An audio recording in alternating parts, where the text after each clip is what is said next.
to another edition, another great, amazing episode of Past the Rock.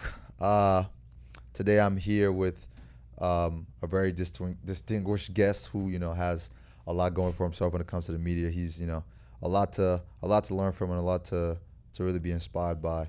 My guy Kasim, what's good, bro? What's good, bro? Thank you. That's a nice little warm up. Make me feel kind of Hey, warm man, and fuzzy. come on, we gotta give flowers to when flowers are due, man. Nah, I get that, bro. I'm glad to be on here. This is amazing content. We about to get out the hood today. This is gonna be amazing. We could go wherever you're going. I'm just here. So let's get into it, bro. I'm excited.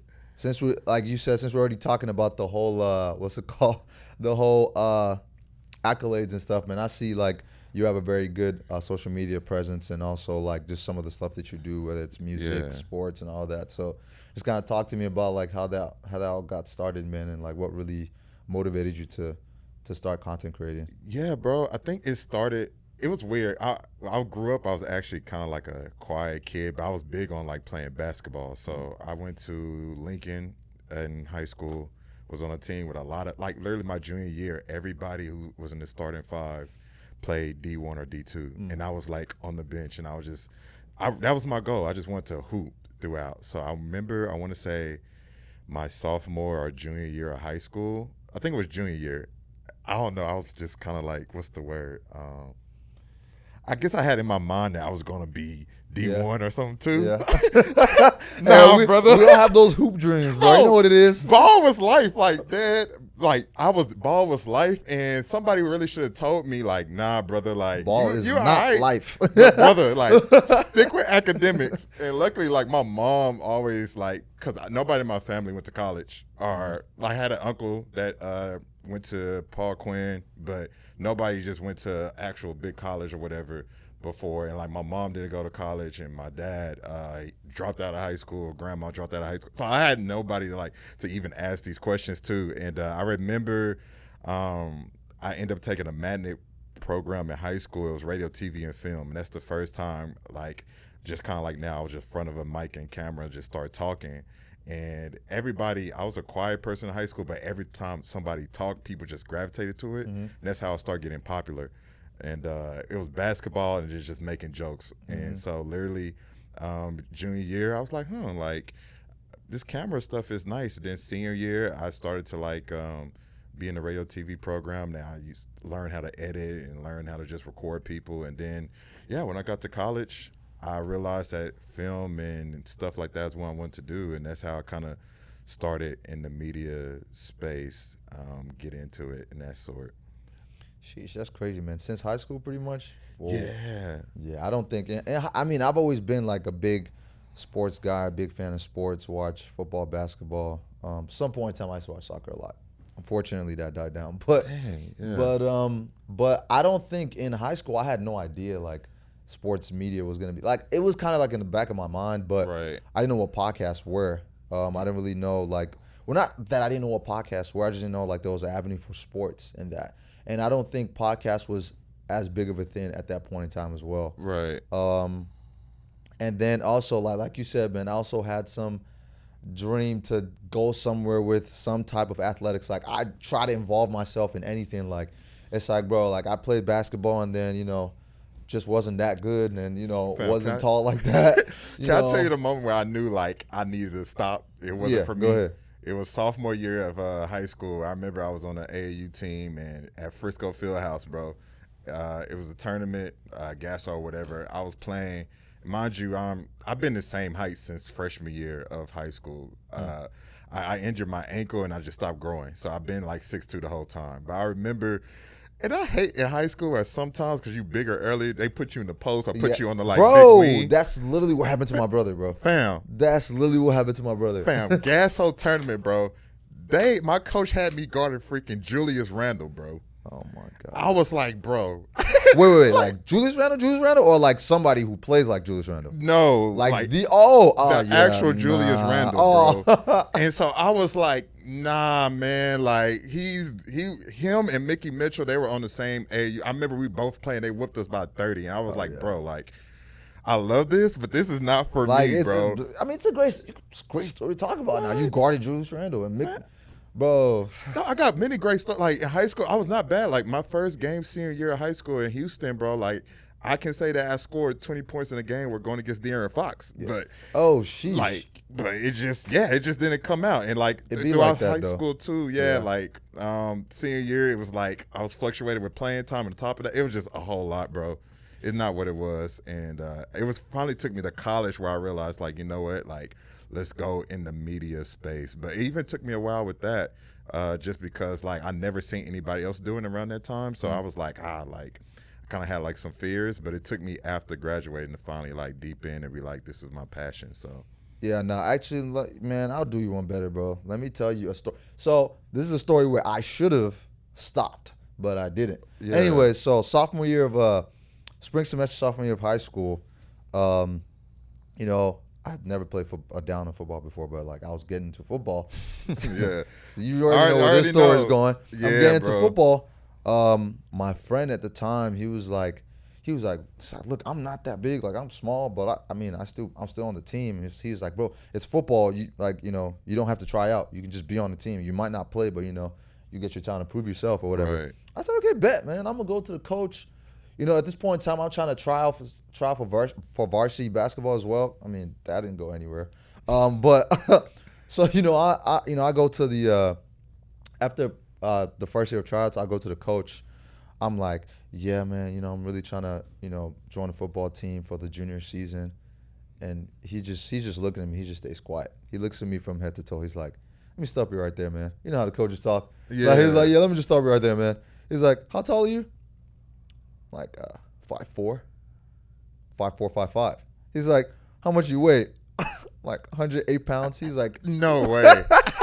He's Nah, like, bro. He's like, man, this is me, bro. This is like me.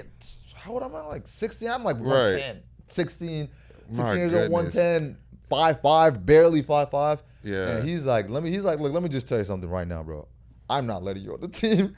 He's like, if a 300-pound kid falls on you and snaps you in half, what am I supposed to do about that? Not bad, yeah. And it's like, I understood what he was saying, but I was like, damn, bro, like, you don't even, like, bro, I've never heard of a story of someone getting turned around of trying out on a football. Nah, you bro. can't do that. Like, Bro, high school You can't do that, coaches, bro. be ruining kids' lives, bro. You cannot do that. How do you? Because like, bro, my thing is like, bro, at the end of the day, like, obviously I'm far away from 108 pounds now. Yeah. But it was just like, bro, like, there was so much that I could have done, and eventually, like, I just started playing football for fun, like flag football. I played intermediates in college, of course, just for fun and stuff.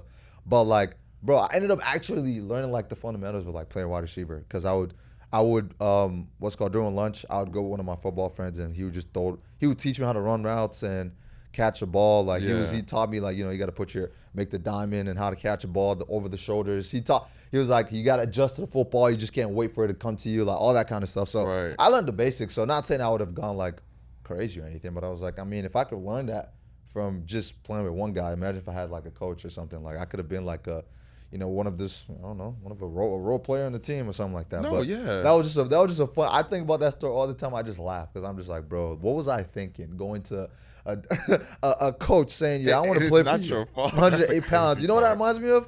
You seen Captain America?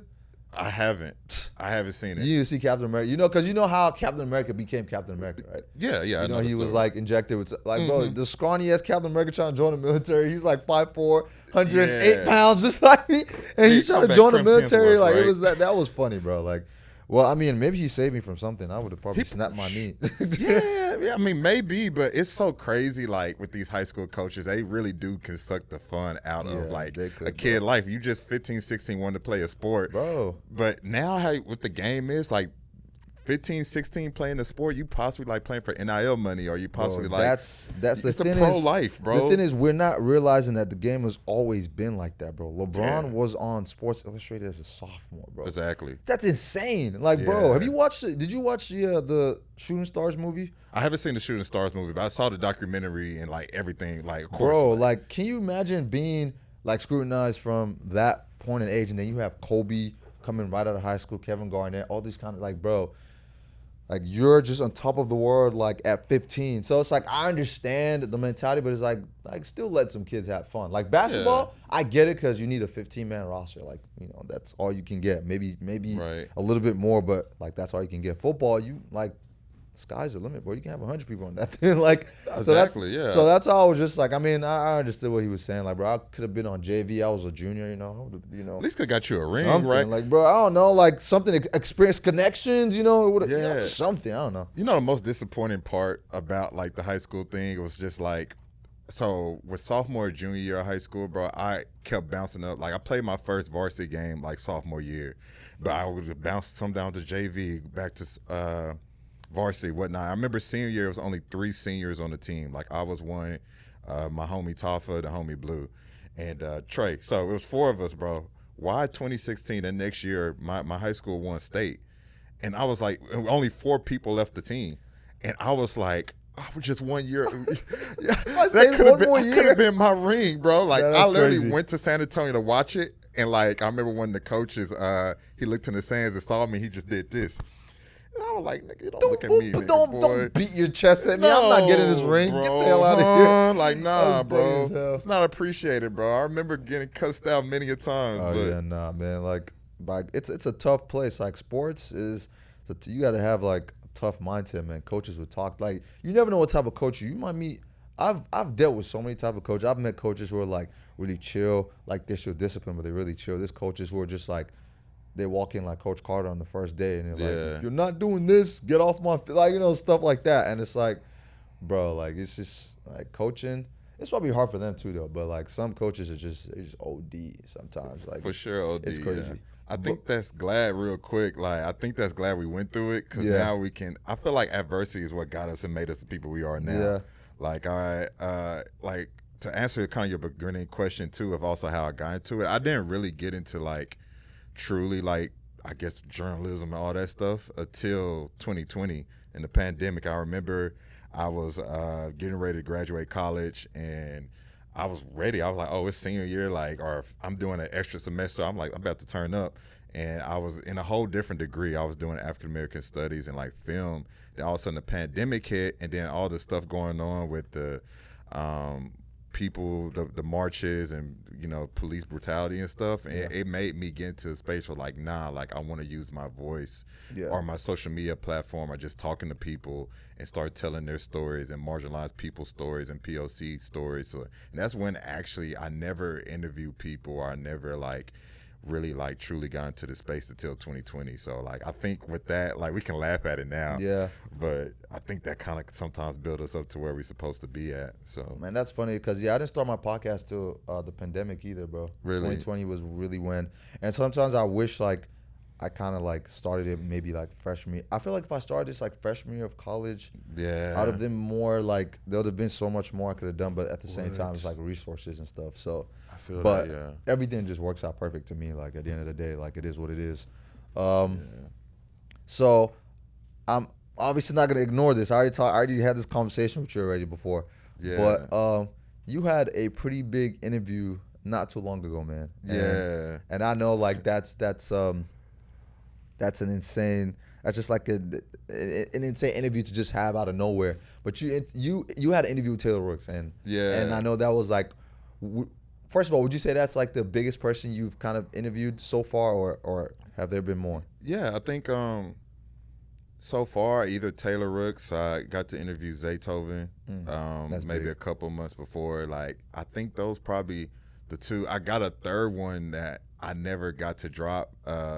I mean, I'll say it here. I got to interview Hannibal Burris, but it will never see the light of day due to like, I guess some miscommunications. But I really think that would have been the one interview if I would have been able to drop that one. Yeah, it would have actually got numbers for real. But it's what happens. But I think because of that one, Taylor Rooks and Zaytoven are my two biggest so far. And yeah, it was dope.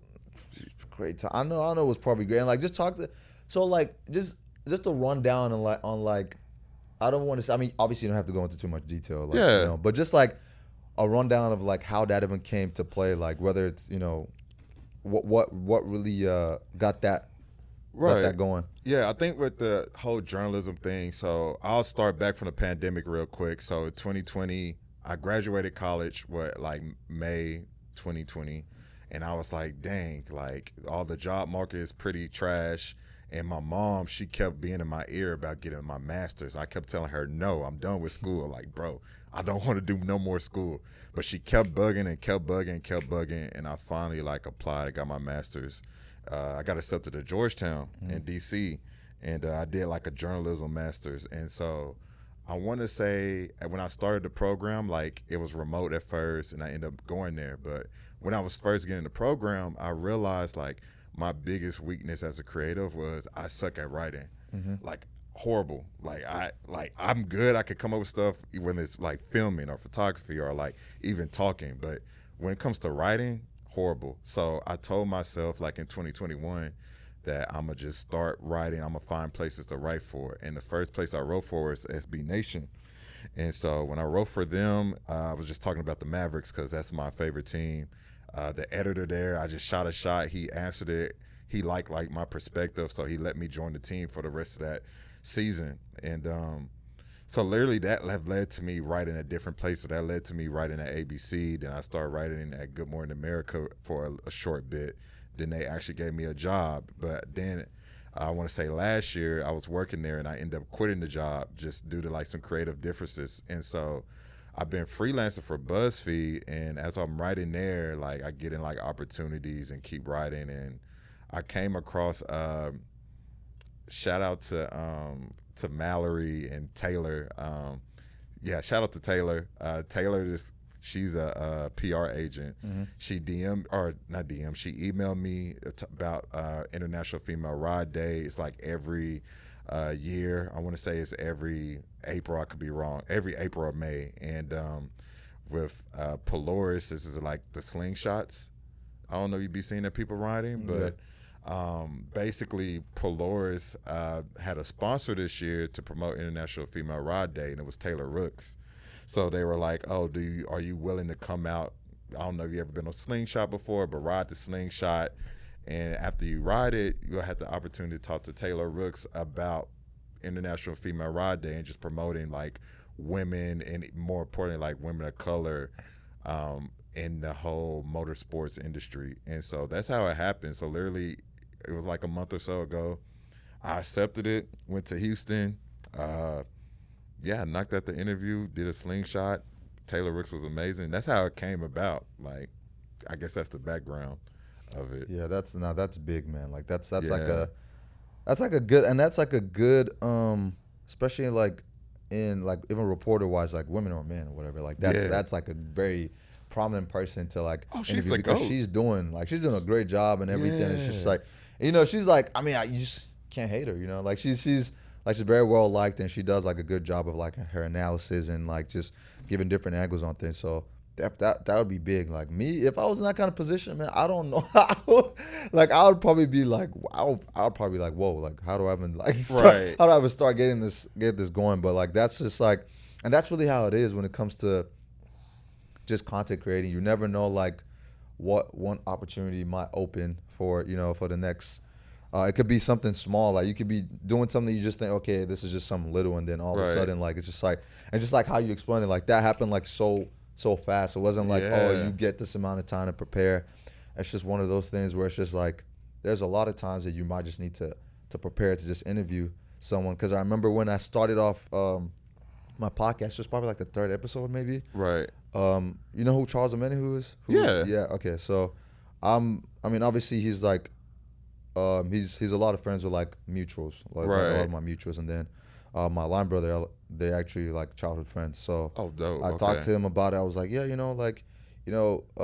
you could hook up an interview, that would be nice. And what was funny was like, I'm thinking, he's like, okay, yeah, he's gonna call you and like y'all gonna talk on the phone. I'm thinking like, okay, bet, like we're gonna talk on the phone, and then like we're gonna set up a day or whatever. Right. And then like. We're on the phone and he's like, getting the information. I was like, yeah. And then I was like, okay, yeah, bet I'm down to do it. And then I was like, okay, so when do you want to do it? And he was like, are you ready in like 5 minutes? I was like, oh, okay. Oh, like, that's insane. So I'm saying, so just like, that's just an example of something where it's just like, it's just like, you just have to be prepared. Like, you have to be ready to just talk and ask questions. And that's one thing that like, that I guess that's like my biggest advice to anyone who's like just doing anything. It's just like, just always being being able to just say things on the fly. Like it's crazy. Like I see that in podcasts in general. Like Yeah. I've seen episodes where like they go out to some event and then they see someone, they're like, oh, you want to do a 10-minute interview real quick, and it's like great. Like that's what really make people stand out. So like kudos on that one for sure, man. No, appreciate it. I think like advice I just had, like something I didn't start doing till literally last year when I was first was like interning and then getting a job at ABC. Is like every morning I remember my boss made me wake up at like 6:30, 7 a.m. Just to like actually read the news for 30 minutes. Like she literally forced me to read the news, and then she would have me send it to the entire DC bureau at ABC. So I did that for almost a year straight. And like even now that I don't work there, I still wake up early, and the first thing I do after like praying or whatever, just like reading the news, just so I can just stay informed of what's going on. And I think like that's probably the biggest thing I'll tell anybody. That made me like so aware of like stuff going on, because I'm already like into sports or into music, but now it made me look at the politics store, or maybe look at this gun violence case happening here, or some thing about reform in god dang Baltimore or something. I don't know. So I think that, and then also too just posting content like out the woo. It sucks. I hate doing that's, it. I think that's my biggest like struggle, is just like that whole like consistently posting on social media like of something. And I've been like gradually trying to get better at it, and I think, but I've come to learn like it's a big part of things, man. It's like, and it's just like, you know how, and I think sometimes with me, I don't want to say overthink, but like I overanalyze. No, I overanalyze like when it comes to anything. Like, so it's like there's times where I'm like, oh, I want to post this, and I look at it, I'm like, I don't know if I want to post this anymore, you know? Right. And I'm just like, I mean, should I post this? And it's like just stuff like that. I'm trying to like break that habit of just posting things, as long as it's like there's no negative connotation. It's not you know, it's not bringing you down, to give you more exposure. And then a big example of that is like I'm trying to really like post more on TikTok. Right. I feel like Instagram is not as hard for me. I just need to get better at just like posting as consistent as possible, for sure. And that's a big thing. And you see people like, it's just like, it's like Sports Center. Like they post every day. Like they post anything. Like they post stuff from 5 years ago. Everyone's always like, what does this have to do with it? But they're just trying to post anything, you know? Fam, Shade Room posts like 25 times a day, and I hate them for it, but it works. Like there's a reason why these pages and these accounts and this organizations are as big as they are, because it's that consistency thing. And that's why I'm trying to like really beat myself into. It's like just be consistent.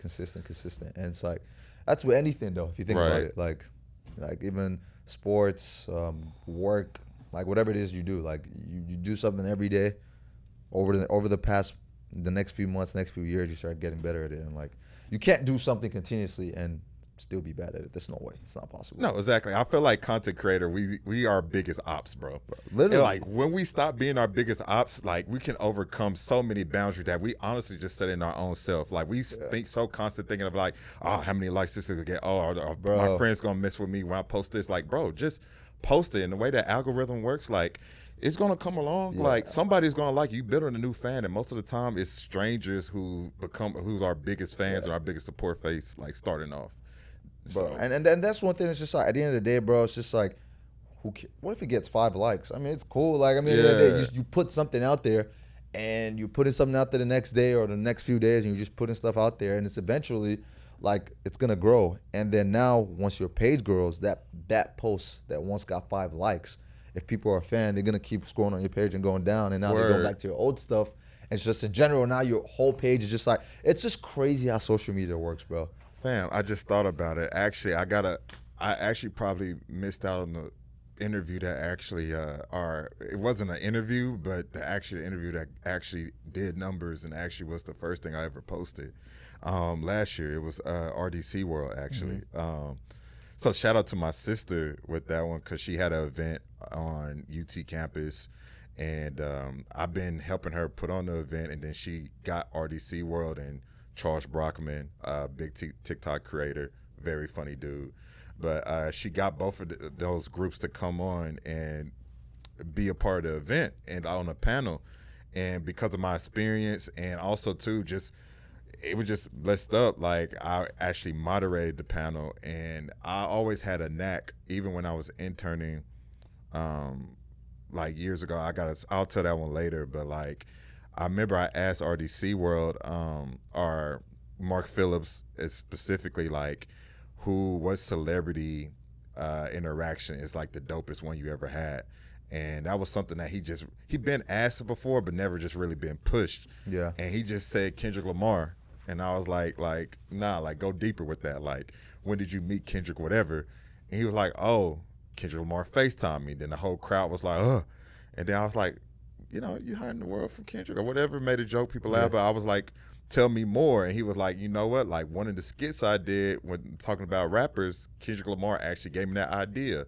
And I got it out of him, and nobody ever heard of it. And then, like, RDC World, like, I love those dudes. Like, I actually was texting, like, John on them, like, just today, because they got their DreamCon Fest and, like, maybe doing something with them again. But that interview was the start, and of like literally because of that interview, I was able to work to get some more interviews and some that I maybe don't post, and even some local interviews, and then that ultimately led to my latest one, which is the Taylor Rooks one. And then it just gotta just keep posting, like it builds up, like people gonna constantly see you, like they can't miss you if you don't go away, bro. Literally. And bro, another thing on that, bro, probably the last thing I'll say on this topic, but there's been times where it's just like, obviously, like my podcast it's in a growing phase, right? Right. But there's been times where it's just like there's people that I don't really know that well, or I might like know from a distance, and they just be like, oh yeah, man, you have that podcast, right? And it's like, bro, to them they're just having conversation, like they're just saying something in passing. But to me, bro, like that means a lot, like honestly, because it's just like I mean, I don't know, it's just like the fact that like it's like a reminder that like, oh, you might think you're not really reaching out to anybody, but like there's somebody always like watching something. Like, and then it's funny because you notice that because as a content creator, there's always a point in time where like is your downtime. You might not be releasing as much as you usually do. Right. And like that's when people are like, hey man, you haven't seen you post in a while. And it's like that doesn't pressure me. That's like encouraging, because it's like, oh, there are people who have noticed. Like, and I'm not doing that for people to notice, but it's just the fact that it's just like there are people who actually like have your content and like your like whatever it is that you're doing in their mind, like to the point where it's like they just reach out to you to have that conversation without you even bringing it up. So it's like it's actually crazy, man. Fam, I need to get like you with that, because like you got the right perspective on that, and I actually don't, and I need to get like you. It's actually very great, because like there's many times where people have went up to me and been like, oh, you did this, yada yada yada, and I'll be like, wait a minute, you don't even follow me, bro. Like, well, you don't even follow me, but you telling me about you seeing my page. Like, okay, or it could be a friend of mine or associate, and they'd be like, oh, they seen this, like, so dope, congrats, whatever. I'm like, bro, you didn't even share that joint. Nah, you didn't like that joint. I mean, at the end of the day, man, it's just like especially with friends, man. Like at the end of the day, I always say like support your friends, like little businesses, and like, you know, whatever it is that they got upcoming, like small businesses, big businesses, whatever it is they're doing, just support them.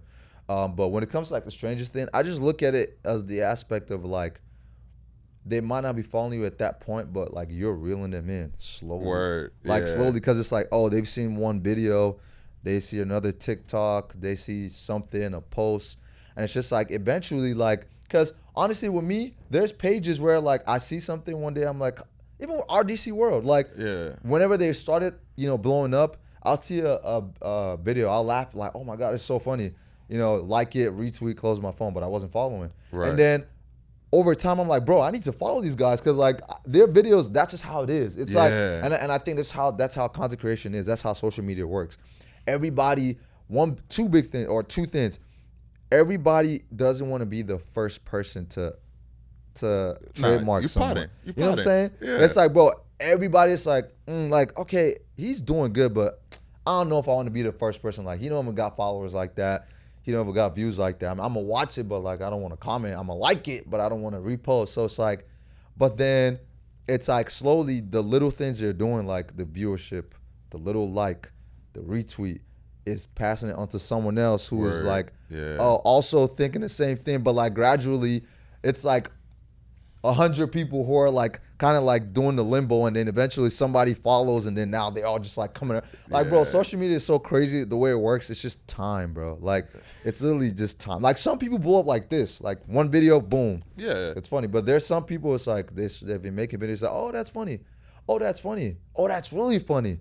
Oh, the quality is better. It's like, oh, man. It's like, it's just like over. And it's like, obviously, the more you grow, the more you want to do bigger things. So it's just like, it's inevitable. People love to be like, man, pass the rock. Yeah, bro, I've been there, bro. I remember bro. when you did your first episode. I remember when you had Charles on it. You told the story in 5 minutes. Like, bro, like, people love that joint. Like, as humans, bro, we always want to claim, like, even with musicians, like, it'd be like, bro, Drake, I remember when I listened to Drake's first ever song or something like that. Or like, maybe Drake is even too far. Let's look at the song that like blew up recently, like Glorilla. It's like, bro, y'all be listening to FNF, bro. I listened to this one song before FNF. I knew she was gonna blow up. Everyone wants to always be like there. I hate that guy.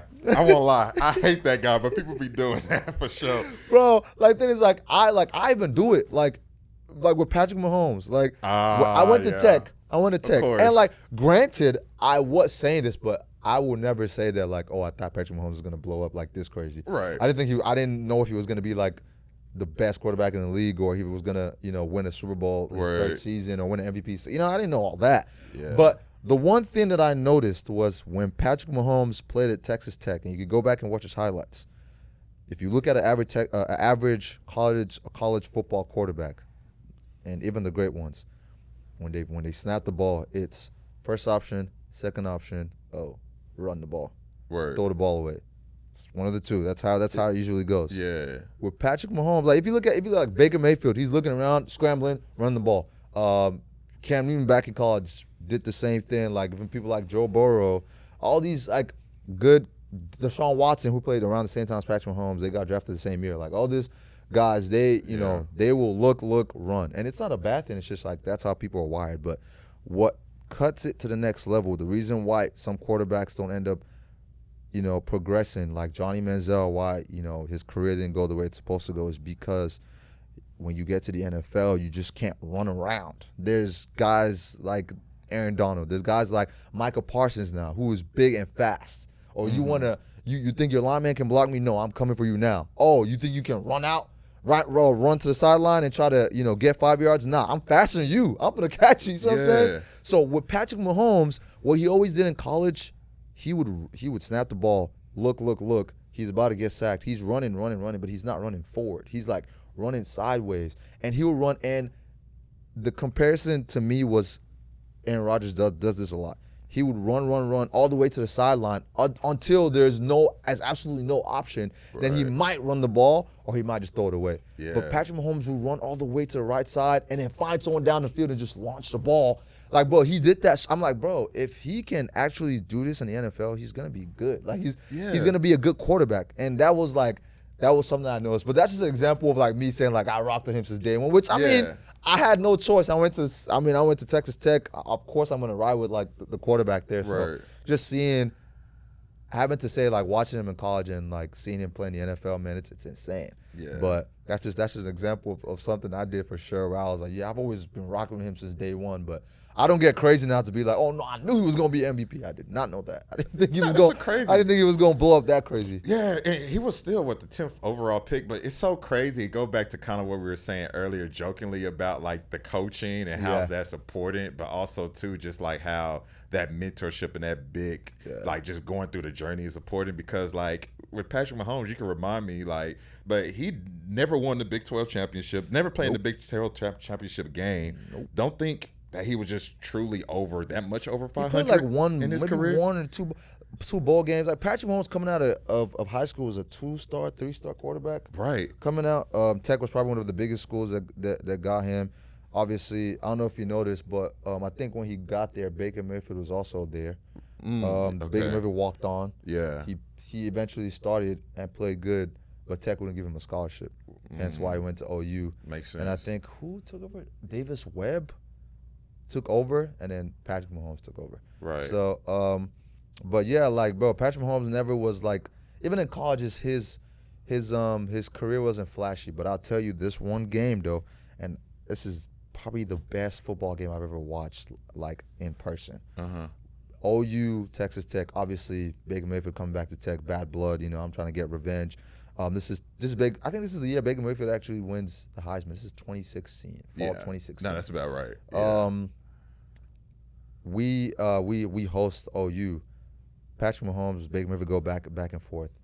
Bro, Patrick Mahomes threw the ball for like 800, 700 yards. I think I remember this game. Bro, he threw the ball for 800, 700. Like, bro, I could look it up right now. Like the total, what's it called? Like the total yards between them was insane. I think Baker Mayfield threw the ball for what's it called? For like 500 plus yards as well.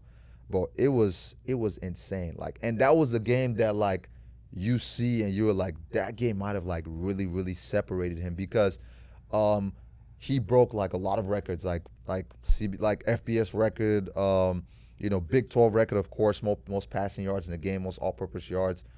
Here it is. This is pulling up right now. It was like, bro, it was like one of the craziest things I've ever seen. Like it just showed that like Tech didn't have everything. Receiver wise, they gave him what he needed. There was no big names. Yeah. But when it came to our defense, terrible. First of all, if you like, it's everyone Big 12 knows defense Big 12 already. defense has always been terrible. Like it's always been a thing that everyone always knows that like the Big 12 defense has never really succeeded or anything like that. So I'm telling you, bro, this game was like touchdown. Like to the point where we scored a touchdown. It was 40 seconds left before halftime. Bro, Baker Mayfield come on the field, the running back. We stopped him first time. We're like, hype. Running back runs the ball for like a good 35 yards. You're like, yo, like what's going on? And they score a touchdown like in 3 plays. I was like, bro, defense is so bad. But here it is. Patrick Mahomes, what is it? Where's it? He threw the ball for 734 yards. Baker Mayfield had 545 yards, bro. Like, and Patrick Mahomes threw the ball I think he threw the ball like 80 times. It was like 50 for 80. It was insane. Like, it was the craziest things I've ever seen. Like, bro, I watch that highlight to this day sometimes, bro. That was such a crazy game, and OU obviously ended up winning. But bro, like it went. The total score was like 66 to 70 something, or like 60 something, 50 something. Like, it was a high scoring ass game, bro. It was best thing I've ever seen like live. But like that game, I think really was like where probably NFL scouts were like, what's this kid at Texas Tech doing? Like, he's kind of, and then like he was already doing good that season. So of course, and like you can't look at the W's and L's sometimes, definitely with football. Bro. And the best part of like Patrick Mahomes' career, the best thing that happened to him was him getting drafted 10 to the Chiefs, where he had to be a backup to what's the buddy name? Alex Smith. Alex Smith for a year. Just watch and just be under Andy Reid tutelage. Patrick Mahomes was literally placed under the perfect situation. Yeah. But not because of like, the team was OP. Because no, Chiefs were like a first round exit every year. They were good. It was a good system. Okay, but, it was like a good system, and they had a great coach in Andy Reid, who's already won a Super Bowl before. I believe was already like, experiencing, already coaching the Eagles before. Right. So it was good because he came in his rookie year. Alex Smith was no scrub either. He was, pretty good quarterback, a decent quarterback. He got to sit back, learn behind him. Alex Smith goes out after that year. Now you have Tyreek Hill coming up, Travis Kelce coming up. Mind you, Travis Kelce was already there, But Travis Kelce's like a few years older than Patrick. Patrick is like 30 plus now, like 30, 31. That's the most underrated thing. Like, bro, Travis Kelce has really been around, bro. He's been older around. than He just Gronk, technically, and that's kind of like hard to think about. He's old, bro. And he and then he just, he helped his guys develop, and they helped him develop, and the coach, and then Tyreek Hill speed kills, and this is when, what's his name? Running back Jamal Charles? Not Jamal Charles. He's for the Kareem Hunt. Before he had that whole allegation and stuff, he was a running back there. Yeah. I think Sammy Watkins, bro, they were all still there. Yeah. Like, bro, they were insane. And then it was a squad. That was just crazy, bro. But anyways, man, to kind of like get into the rounding up phase of this episode, you know what's going on in the NBA right now. Come on, man. talk to me, brother. Bro, I'm not gonna lie to you. The first day of free agency, it was like my film was just going off and going off and going off. Yeah. A couple of things I like to definitely address. Big Lakers fan. Happy with our signings. We got a bunch of good role players. We also re-signed a good amount of people. I'm glad we got back Austin Reeves. That's a good pickup, yeah. Or a good re-signing. Especially for the cheap, too. Yeah. Like I was telling you, his agent, he need to fire his agent after that because he could have really got some money. And I'm kind of scared why no other team want to send a match sheet over to him. Like, I'm really surprised about that. I don't even know. Like maybe because I think it came down to like, I know the Lakers were like really on that 50 mil offer or something, but other teams were like willing to give him more. Right. I think it just came down to loyalty and like Lakers probably like deferring other teams and like talking to them and fair. stuff like that. Yeah. But I definitely like the signings that we got. Now when it comes to some of the worst pickups, or not even the worst pickups, some of the pickups I don't agree with. Houston Rockets, for sure. I think they didn't do a good job of their pickups. Not because of yes, I'm not a fan of Dylan Brooks. I think he sucks in basketball, but that's just my own. He's probably, I think he's probably valuable to a team. He's not. I know everyone's making jokes about him going to play basketball at Tokyo. That was not really. I knew he was going to get picked up. Yeah, that's not fair. But yeah. Houston Rockets spent $200 million or $190 million, $210 million on two players that averaged less than 20 points last season. Yeah. One player got cut from his team. One player in the playoffs could not even make anything, even during warm-ups, in Dylan Brooks. Right. And then they, of course, got a Fred VanVleet, solid player, good point guard. I respect his game. 110, 120 mil. I don't know if that's what, like, they could have spent. It's not the players they got, it's how they spent their money. It's like, bro, y'all could have got so many other role players, for less. Y'all could have got them for less. Yeah. Because my thing is, like, did y'all negotiate? Was it just like, hey, come over here, man, here's a 80 mil. Dylan Brooks, come on, get on. Oh, here, it's 120. Right. Like, I don't know if they really tried, because I think they could have got them for less money. Because who was really competing to get these other two guys? Yeah. Like, you see what I'm saying? Well, I feel like I think the market for VanVleet was pretty good. Like, I think he's like almost all-star, but he's not gonna be all-star. We know. Yeah. Paying that much, but I think he'll probably be a good vet for like Green and Porter and now the rookie they got coming in. I think it is a crowded backcourt, and I think Houston just like, you know what, Udoka, like, we're just gonna let them fight it to the death. And who's gonna get the PT. Bro. And they got the young guards, Jalen Green and them, Jabari Smith. Yeah. Like, bro, all of them are out there just like, it's going to be interesting to see what the Rockets do with, like, the signings they got, because I personally, not a big fan of what they did. Like you said, I definitely like what the Pacers are doing. Got Obi Toppin, re-signed their star. Yeah, that was good. What they call him again, bro? The wannabe all-star. The wannabe Tyrese all-star. Sorry, bro. That guy, like, come on. That was too much hate. Him, First of all, that video, I don't know what Tyrese might have done to that guy personally. Because it was like, bro, he said it twice. The wannabe. I was like, bro, right. and he ended up making an all-star. Like that. That was a great, like, shut up, make your mark season for him, for sure. No, exactly. And they got Bruce Brown too, which I think is a good pickup. I kind of hate seeing certain guys leave Jokic. It's kind of like another bad offseason, I'll say, is Portland Trailblazers. They re-signed Jeremy Grant to that humongous contract that I don't know if he's technically worth. Like, if I was Dame, I would have ran away too after seeing Jeremy Grant get paid $160 million for 5 years. Like, huh? Yeah. But guys that just go away from Jokic, I don't really trust. Bruce Brown probably got a little bit overpaid, but I still like the Pacers. I think they'll be like a good, like, 5th, 6th seed on the East this coming year. So I'm excited. Definitely a good pick, or like some people that did a good job for sure. I think the Suns, for what they got Bradley Beal for, I think that was good, and I think, like, they did get rid of Chris Paul, which ends up going to Golden State Warriors, which was never in my bingo cards of the year. I didn't see that happening. Oh, not at all, brother. But they get Bradley Beal, who's like an elite scorer, definitely a great basketball player. Still got some left in the tank. You got KD, easy money sniper. Come on, bro. Like, bro. Green bean. Crazy scorer. When it's healthy, man, crazy scorer. And then you have, of course, how can I forget his name, bro? D-Book? Devin Booker, bro. You have Devin Booker, bro, and it's like Devin Booker is already a scorer of his own. Obviously, we're trying to see if the playoffs is somewhere he can really, really consistently excel, which, Yeah. you know, he's done good, but we want to see him do better than, you know, because at this point the Suns are his team. Like Yeah. KD's on the way out. What's it called? Bradley Beal is also kind of old. You know, Devin Booker is really the young cat out there right now. Right. So it's his team. So I really hope like with what they got, it really works out for them because I like it. I see the vision. I see Yeah. how the team can gel with each other. So I definitely like that. I got a couple of questions about them, though. They got Aiden on their team, who I just don't know if he's happy. They do got Frank Vogel now, which Frank Vogel thrives with big dudes, and hopefully that Aiden shows up.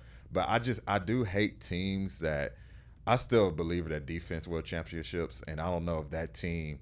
The AG pickup is good. He'll play some defense, but I don't know if that team can guard like a Jokic in the West when it comes to the finals, like even a Golden State when it's like come down to it and Curry is getting hot. Like I don't know, but they'll be that's the them boy nice team for sure. Like they're gonna get buckets. So I'm excited to see that.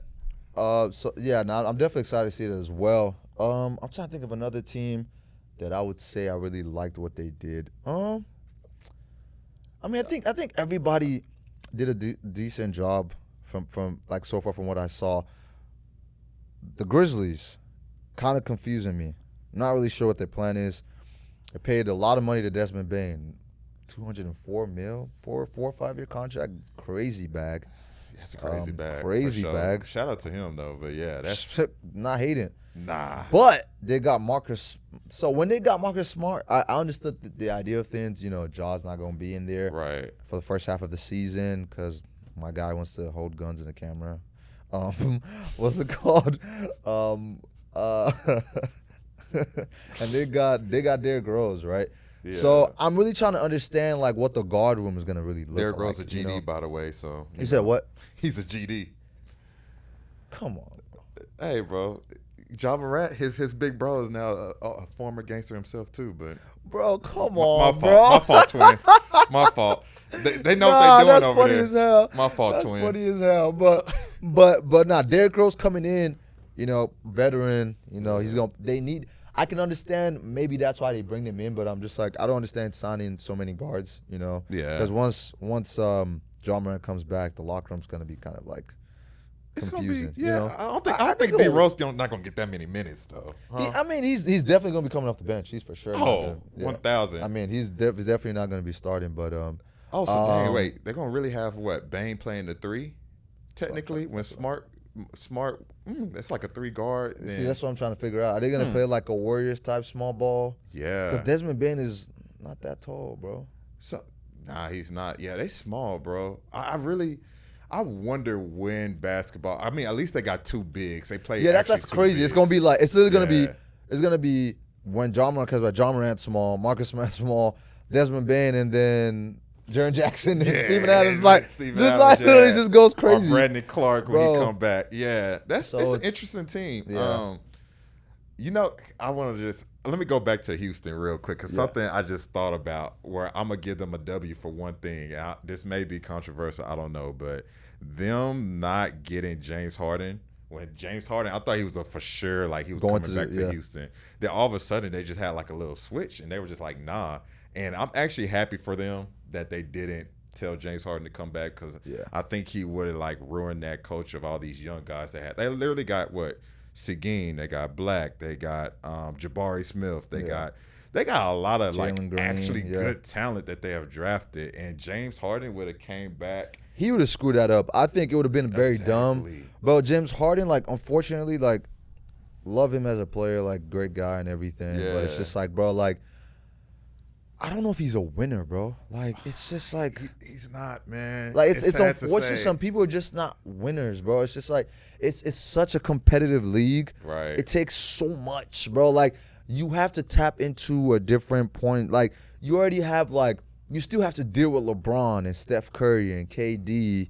And then you have the new cats coming in, like, you know, if Ja Morant, when he's actually playing, when he's not being a dumbass, Yeah. you know, you see it happen. Obviously, you have Jokic, who's not necessarily young, but he's not old either. He's still got some years in the league. Yeah. Luka, bro, like, you got all these guys, like, they're hungry, bro. Yeah. You know, Jason Tatum, bro, like they're right there. Like they're actually still competing for a ring. So it's like for you to want to win, bro, you gotta tap into a different because you're a veteran now, bro. Like you're on your way out. You need these rings more than they do. So it's just like, bro, you gotta you can't just be lackluster, bro. Like if Joel Embiid is not with Joel Embiid played well, fantastic, amazing. But it's like even if Joel Embiid is not playing well, or Tyrese Maxey's not like, bro, it's time for you as James Harden, who's hungry for a ring. You're older now. It's like, bro, you gotta hoop. You gotta step up. Word. Like we see it. Like we see it with so many veterans.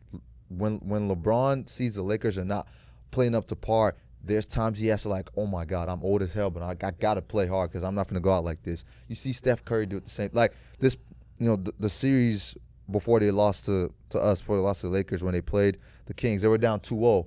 And bro, you see Steph Curry's like, okay, y'all don't want to play. I'm gonna remind you of who I am. Word. He's also did that not this year, but last year NBA Finals where everyone's questioning him your first final that was really Andre Iguodala. The next two finals was KD. It was like, bro, we haven't seen you do anything. So he was like, I'm gonna show you that I am Steph, bro. Like that's what Harden needs to do, and he hasn't done it.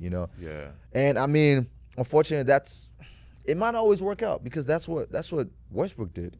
Westbrook showed out. He had that triple-double average season, MVP back. You know what I'm saying? Like, he did, that's one thing. Westbrook really gave it his all, but I just think it was just more.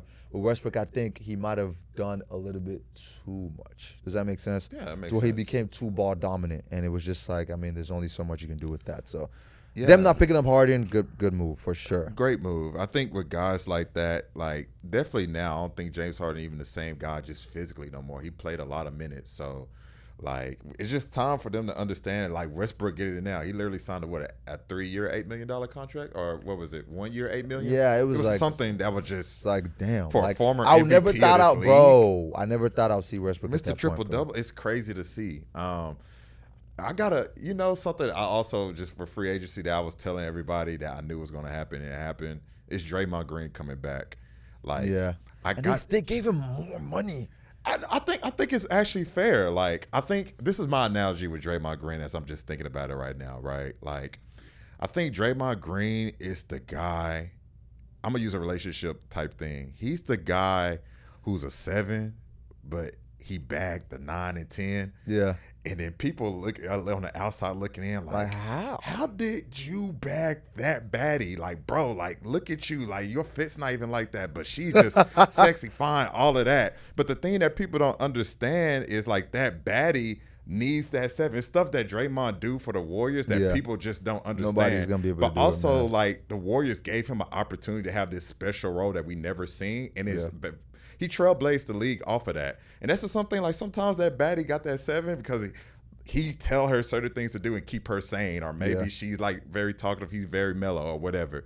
And he was with the 7, and they sometimes, because they got a 9 or 10, he's like, let me go see what LeBron doing. Maybe I'll play LeBron. Or the 7 be like, let me see this other light skin, fine it's shawty. Just insane. And try to peek out, but then he realized that the grass ain't greener. It is not greener, bro. Brother.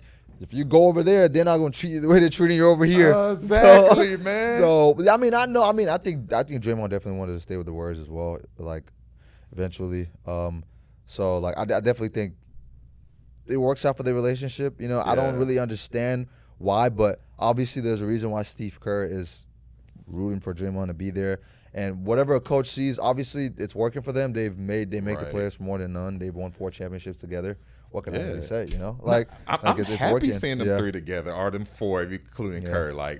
I'm love a league at least where we still got a team that's been around that I can tell my kids about, or even my mom has seen them come up, or other generations. They transcend.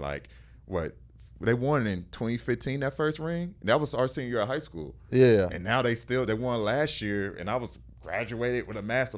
Bro, that's just kind of dope to see. Almost a 10-year span turnaround. They still win. But nah, it's crazy, man. And then obviously to kind of gel off that, Jordan Poole obviously getting traded to the Wizards, and then they're signing Kyle Kuzma, and then obviously they let Bradley Beal go. Bro, I actually gotta show you something I seen today that was actually hilarious. I think the NBA post or the Wizards, they posted like like the team photographs or whatever, and for the new signees, in this video of Jordan Poole, look at this brother.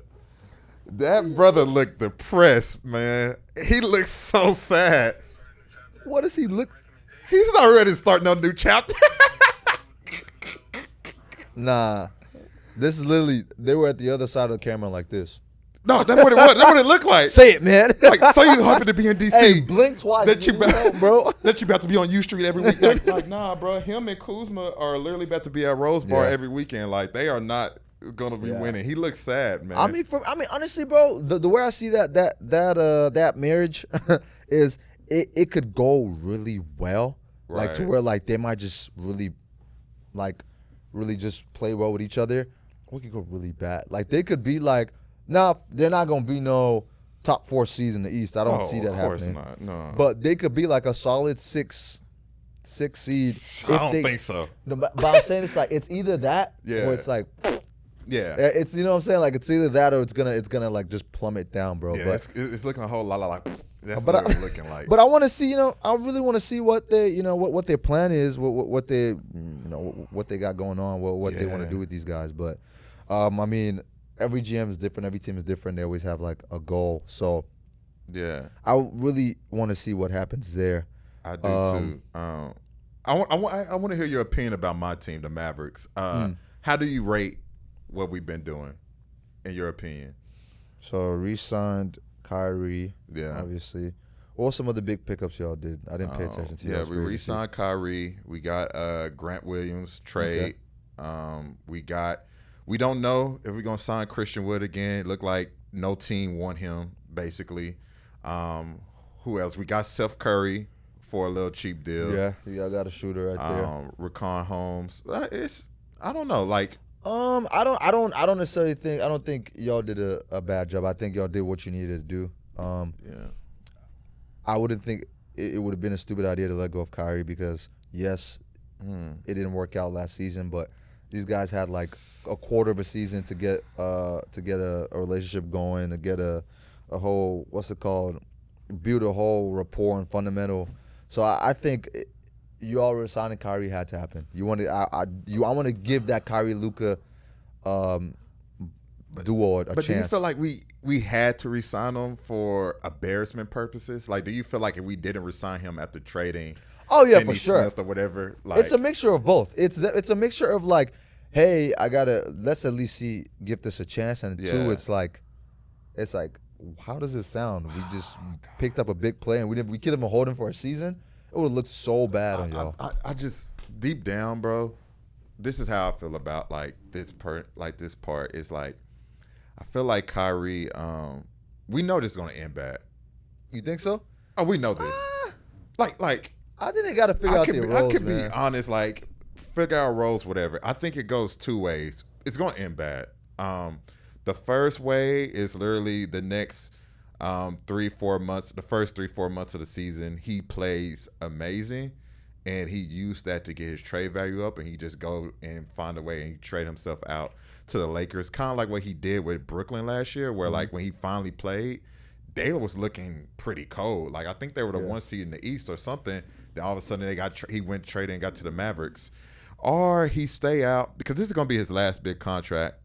And he gonna be one of the big reasons why Luka Doncic leave. And if Luka leave, like, I'll look at this camera real quick. I promise you, if some BS happened and it caused the reason for Luka to leave, I won't watch another NBA game again. Like, I promise you, that's bad for basketball, bro. Like, what is? Like Luka leaving the Mavs. Like Luka is the replacement of Dirk. He's come to stay forever. Yeah, like no. Like there's gonna be a statue, hopefully next to Dirk's statue at some point in time. I hope so too. But Luka, I can say this is the new generation. And as we've seen, like even in terms of like regular people in our jobs, we don't stay nowhere for long, bro. Literally. We want to go get a bag, get a new opportunity, and keep leaving. Loyalty is not a thing in our generation, and I don't expect Luka to be loyal to the Mavericks like Dirk did and put up with I think it just depends. I think like it depends on how quick the Mavs win something. That's the problem. Like it depends But like Luka leaving the Mavs before Kyrie, that would be like a bad ending to like a bad ending to like a promising movie, if that makes sense. No, it makes sense. I don't think he'll leave before Kyrie, but I think Kyrie can be one of the biggest factors in just breaking down the morale of the team. To close it out, I think it's the biggest talk in free agency with Dame Lillard right now, bro. Yeah. What do you think is likely to happen? Because obviously he wants to go to the Heat. It's so sad. I think that's where we see it. Like, I think either Portland miss him over and send him to a team that they don't want to, because honestly, like, it is a business, and I don't think that maybe Tyler Hero and Duncan Robinson with some picks, that's good assets, but they probably can get more out there if they actually like venture off to other teams. So it's sad. I mean, it's actually not sad. I'm happy that he's running from the grind. And they got his replacements there. They got 3 great guards. Scoot is going to be generational to me, I think. Yeah, for sure. They got Anthony there, and they got Sharp. But yeah, I think it's time. It's time for Dame to get a ring. Hopefully it's Miami, but funny enough, I think the low-key biggest winner that we're not talking about, but it's a big, interesting story too, is Milwaukee, because they literally re-signed Middleton. They re-signed Lopez. They kind of running that team back. Yeah, they pretty much got all they had. Yeah, and they were all free agents. They got that team back, and I think that may be a team, if I was Dame, I'd be like, I may want to play with Giannis for these next 2 years. But Dame is just so he only wants to play for the Heat right now. And there was actually like some information. I saw like an update, like I think it was today or yesterday, right, where his agent made it clear that he's letting other teams know that if you're not the Heat and you're trying to sign Dame, you're getting an unhappy player right now. Yeah, I think that's so petty though. Like, I think that's a bad move, because Portland can easily be like, you know what, I'm gonna ship you to Utah.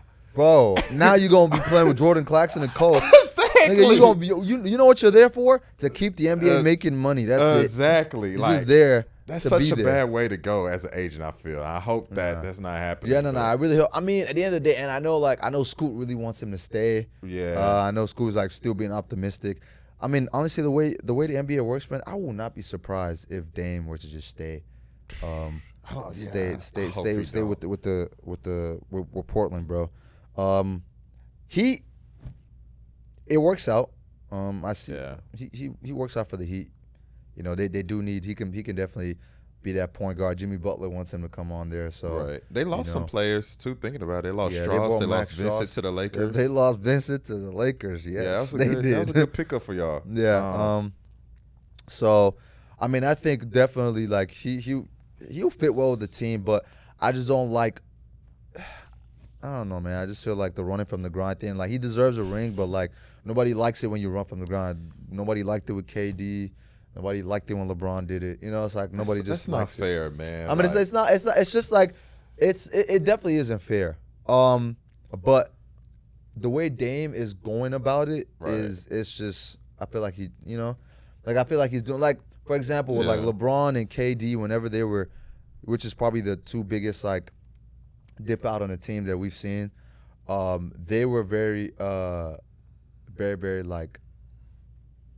They kept the drama away from it.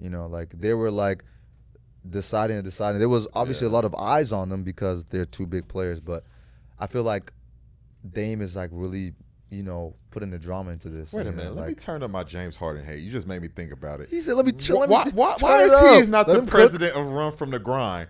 Like, oh yeah, come on. I want to say it's Kevin Durant, Easy Money Sniper. No, it's James. Wherever his always that goddamn turkey leg hut, Mr. 13. Oh my God, Mr. bro, Address Lil Baby. Harden. Yeah, it's Mr. Lil Baby, him running terror on these streets. No, that's the biggest run from the grind person in the NBA, bro. He retraced the Quaid again. He sprints from the grind, bro. Man, he's not a winner, bro. He sprints from the grind. But at the end of the day, man, the worst thing that ever happened to James Harden was him becoming a starter, bro. He should just stay a role player. That's what he wanted. That's what he wanted. That's what he always wanted in his career. He wanted to be a role player. You know what? Why are we surprised? He told us from day one, I don't want to be that guy. And we said, nah, you need to be that. He showed us who he was from day one. We just didn't want to accept it. He didn't want to go. He didn't. OKC wanted to start him. He said no. don't start me. I love being a 6-man. And they're like, we can't keep you as a 6-man because we got to pay you so much money because of your value. We can't do that, bro. Like, you got to, you know what I'm saying? So why are we surprised? He showed us since day one, bro. Yeah, never mind, bro. James Harden never win a ring. Yeah, you know, he's like, at least not as a leader of the Spurs team. series, god dang it. The series where Kevin Durant got hurt in the Warriors and him and Chris Paul couldn't beat the Warriors. Yeah. The fucking, freaking, what is it, 0 for 29? Bro, 3-point? Game 7? Then on top of that, the whole thing, I'll give him credit. He got hurt when Kevin Durant stubbed his line on the foot, but Kevin Durant was at least carrying. Kevin Durant have shown me that he care about the game of basketball. At the end of the day, bro, Kevin Durant has showed us he's a winner. Because with the Warriors, he's a winner, the Warriors bro. don't have People 4 don't rings wanna without admit Kevin it. Durant. Yeah, bro. Bro, those 2 years, on, he man. was just unstoppable. The good thing about him is he won his ring, but even when he won his ring, he was the biggest factor of winning those rings. Oh, exactly, bro. So you know what I'm saying? So I'm going to let it slide, man. But closing remarks, man. Dame, like, I mean, you deserve a ring. Definitely a great player. I want that guy to be in the Hall of Fame, to progress. But, like, I mean, just don't make it a big drama or anything like that, man. Like, you know, don't run from the grind, bro. Like, that's just my thing. But he's already done. He's done with Portland. They should let him go. They got a young team going on out there. They need to just let that happen. Yeah. Man.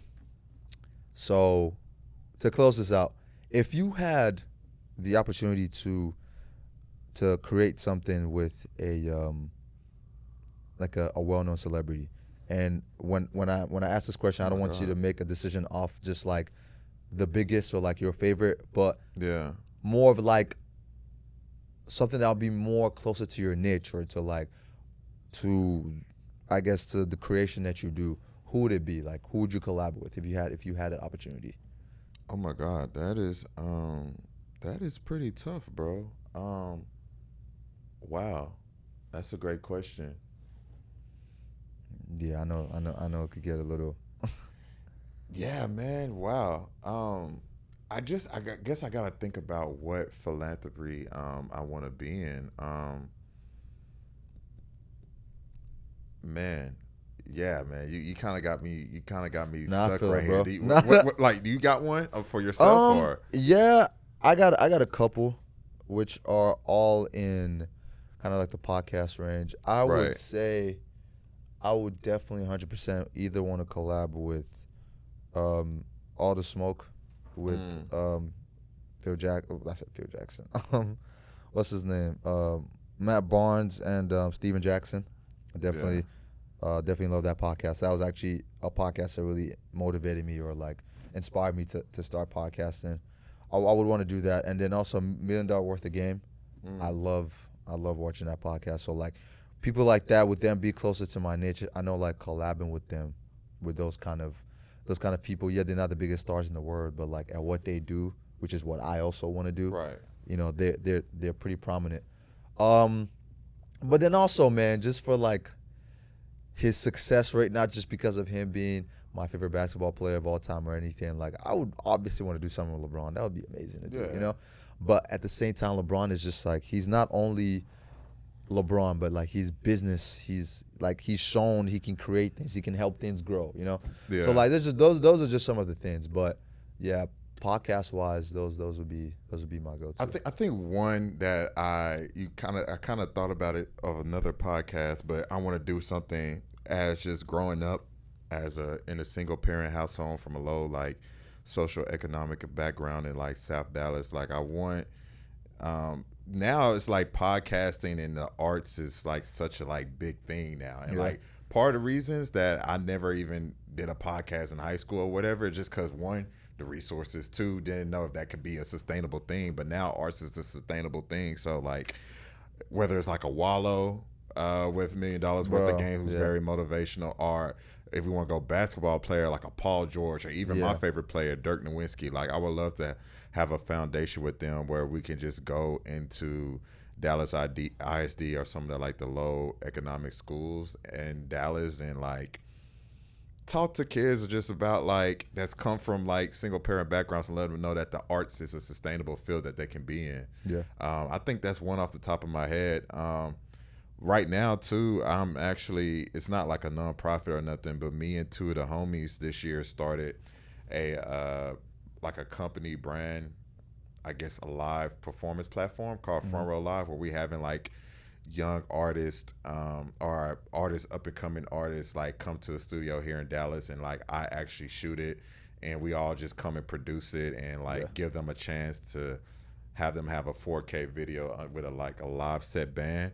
And so maybe with that, I would love like some Dallas brands to like sponsor that and maybe get that more on the wavelength, because we all, what, 3 black people, or black men, young black men, like under 25 or under, doing that. And we can create like a new Tiny Desk or like a new MTV Unplugged that's gone now. So just maybe something with that, or somebody helping along with that would be a good thing that I think about. I'm not sure, bro. That's a great question. I gotta really think about it. No, that's something I do think about sometimes, though. And probably Shaq too. Shaq is also good with like helping grow. Yeah. Shaq is a very like for the people person. So he is, yeah. But hey, man, appreciate you so much for helping on this, man. Of Hey, course. go ahead and shout out your pages, your brand, like whatever it is you do. Just go ahead and give it a good shout out right now, man. I wish I was on TikTok. I need to get on TikTok. I'm not on TikTok, but I'm pretty much everywhere. Instagram, Threads now, Twitter. I'm at Ice God, ICEGAWWD, and I'm pretty much there, and you'll see everything I do there. I think that's it, brother. Hey, man, easy. Appreciate you, man. Y'all make sure to follow that man. Great content on his page, great content everywhere. And of course, like I say, every episode, make sure to like, subscribe, and comment. And I really appreciate everyone who's been supporting and following this podcast. With that being said, guys, thank y'all for watching. Peace out. Peace.